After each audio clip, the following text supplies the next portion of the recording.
Hey guys, it's CS Joseph with csjoseph.life. Do another video tonight, the next video in our series about the 4 pillars of self-intimacy. First we talked about love your neighbor as yourself and what that actually means.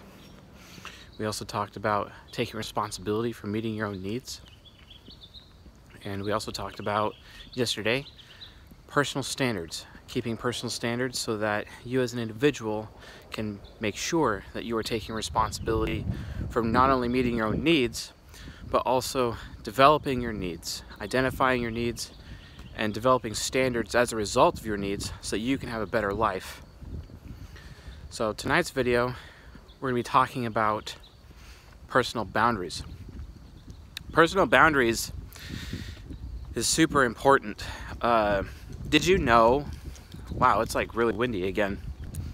Did you know that a lot of times men, for some reason, and women, both genders, just allow people to walk all over them?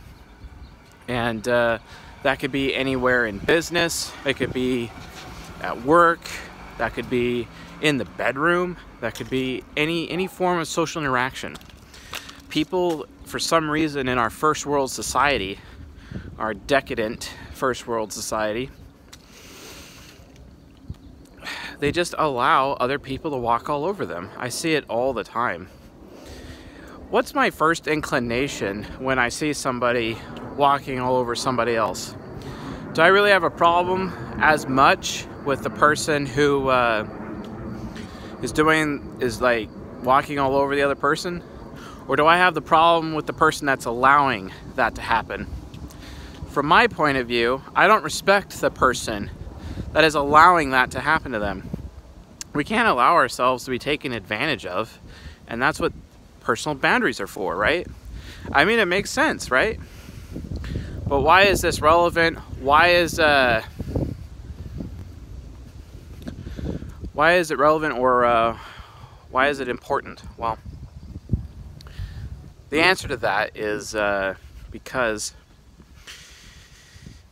when you have your personal standards and you finally understand what you want, what you're looking for, the standards with which you live your life by, the standards with which you are using to meet your own needs, and you're holding yourself to those, you're holding yourself accountable to those standards, right? That's a huge sign of maturity, right?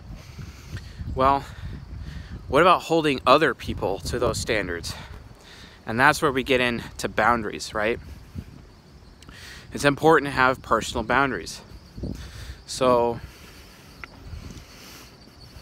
like for example, let's say you get a boyfriend for the first time, and you know, you're going to college, you got a car, and you let him drive your car. He doesn't know a car, but you let him drive your car, and he wrecks it, right? Well, you know, from then on, after breaking up with the guy, because wow, that was horrible, yeah, it is if he wasn't able to replace it, right? Because by then you'd have lost all respect for the guy, let's be honest. At that point in time, you would know for sure to like not let anyone violate that boundary again, and you might think twice about allowing someone to drive your car next time, right? Especially if you're in a relationship with them.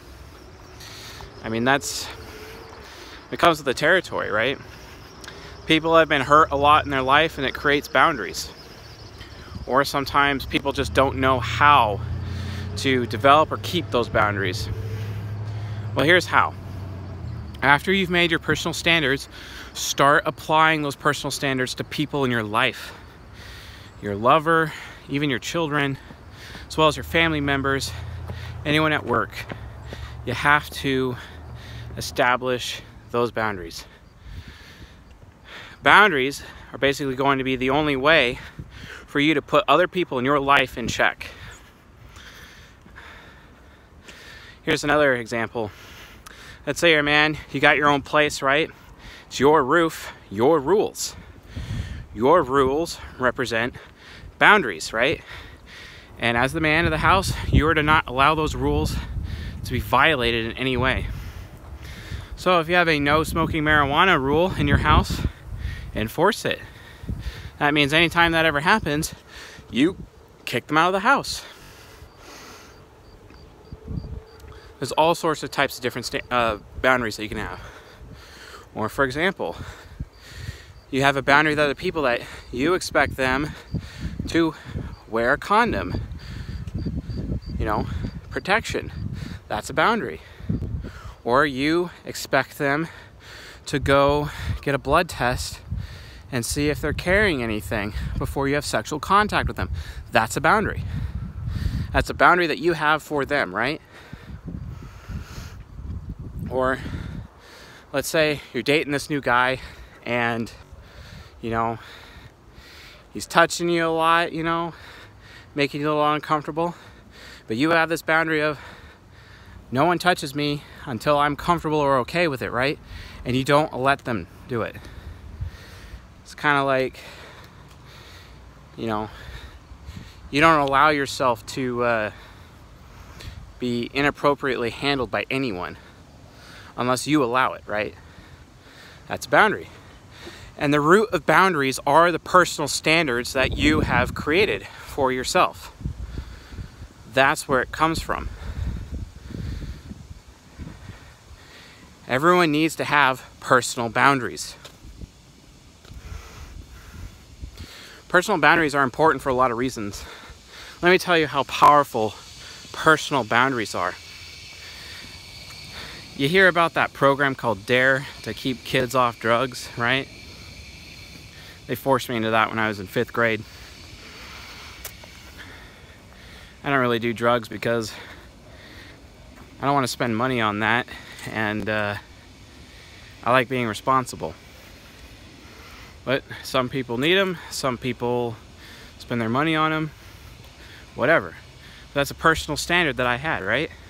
And then I developed a personal boundary so that anyone that I have a relationship with after the fact, that means that I expect them not to be doing drugs either. Like, I have a strict no smoking rule, right? Anyone that shares my bed, for example, is a non-smoker, right? That is a boundary that I have, right? Boundaries prevent abuse. They prevent physical abuse. They prevent sexual abuse. That's why it's important to protect children, especially from sexual abuse, because they don't have the power to put up boundaries.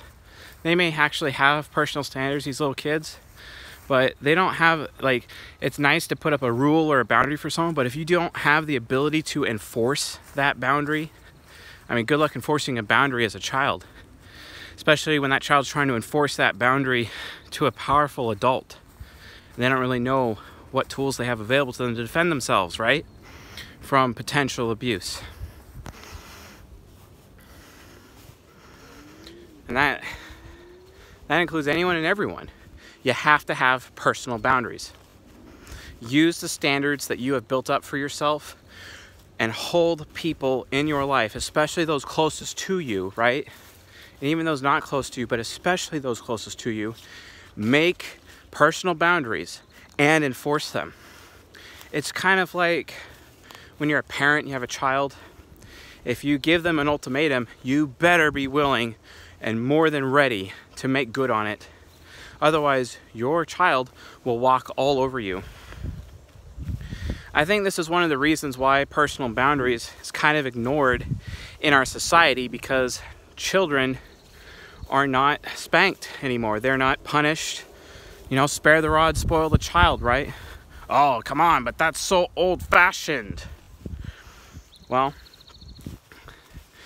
I think the reason why no one in this society is respectful is because they don't have self-respect. Well, you can't really learn self-respect until you are respecting other people, right? How are you going to respect your parents if you're not punished? If you're not disciplined, right? Discipline is everything. And if you lack the discipline to have the self-respect needed to enforce your personal boundaries, people are just going to walk all over you. They're not going to respect you. You're going to end up going man to man to man, low quality men, man children who consume more than they produce, who don't have jobs, right? Who don't even have a car. They don't even have their own place to live. They live in their mama's basement, or they have roommates, right? What woman wants to be in a relationship with a guy who has roommates? Maybe a woman who has low standards. Maybe a woman who doesn't enforce her boundaries, right? Maybe a woman who doesn't take responsibility for meeting her own needs. That's a problem. And that's what we need to avoid as a society. Same thing goes for men. You know, how often do you find yourselves in situations where you're with this woman who expects you to worship her, right? And then you're left with a choice. Do I buy into that, or do I have self-respect and risk the relationship? What do I do, right? It's hard. It's really hard in this society because men often seek the approval of women because women are everywhere. Women are running the schools, right? Running preschool, running regular school. There's very few male teachers. Why would they want to be a male teacher? It doesn't pay very good, right? They're not exactly the most respected amongst males in our society, let's be honest.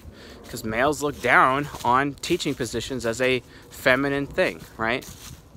That's a problem. So because of that, our society is causing little boys to seek approval from women, which in turn causes them to be willing to worship their women in relationships, right? Which causes them to lose respect for them, and then their relationship falls apart anyway. So then they're given a choice where it's a catch-22. It's like, okay, well, what do I do, right? Personal boundaries. Personal boundaries is what solves that problem. That problem is solved. How?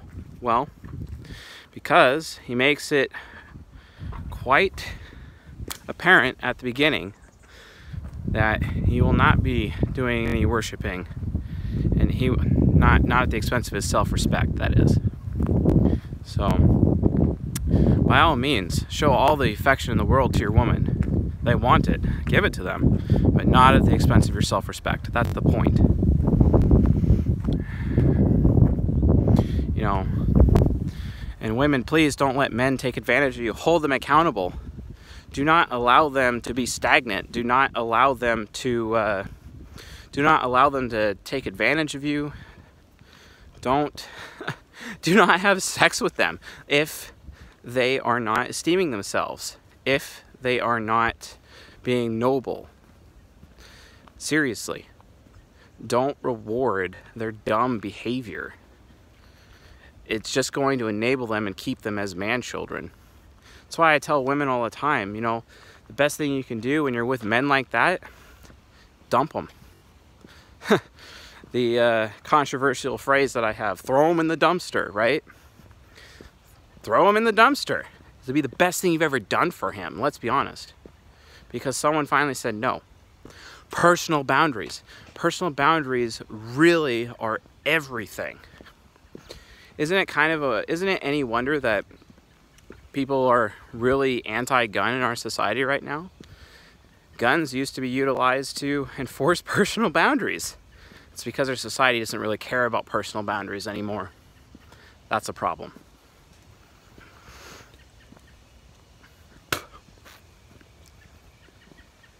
Personal boundaries are everything.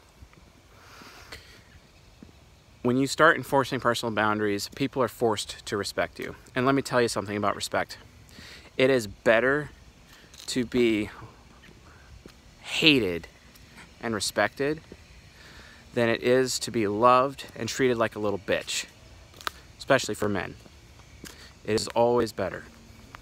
And women, I know that you crave love so much from your men, but if they are abusive to you, it's not worth it. Out there is a man who actually, yes, loves you and respects you enough because you respect him, right?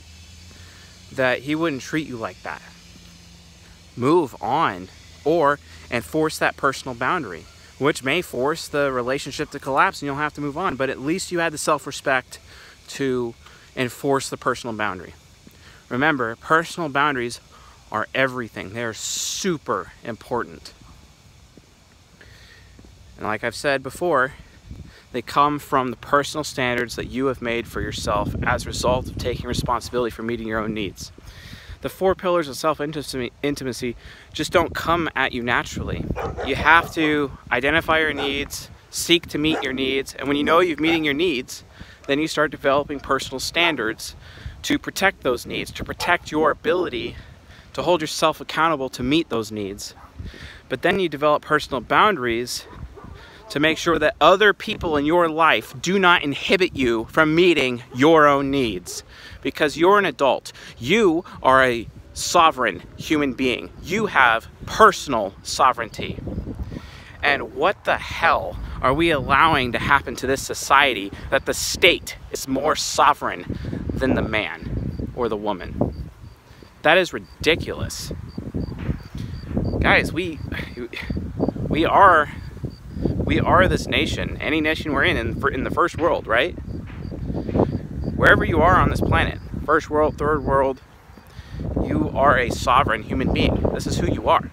And you establish your sovereignty by enforcing your personal boundaries, by having personal boundaries, and not giving an inch to anyone. I knew a few young women. I've even dated a few of them, and it took them the longest time to start enforcing personal boundaries with their own fathers, for example, because their fathers was really abusive, right? That's really rough. There's also been situations where I've known men who have just been abused by their own mothers, verbally or socially.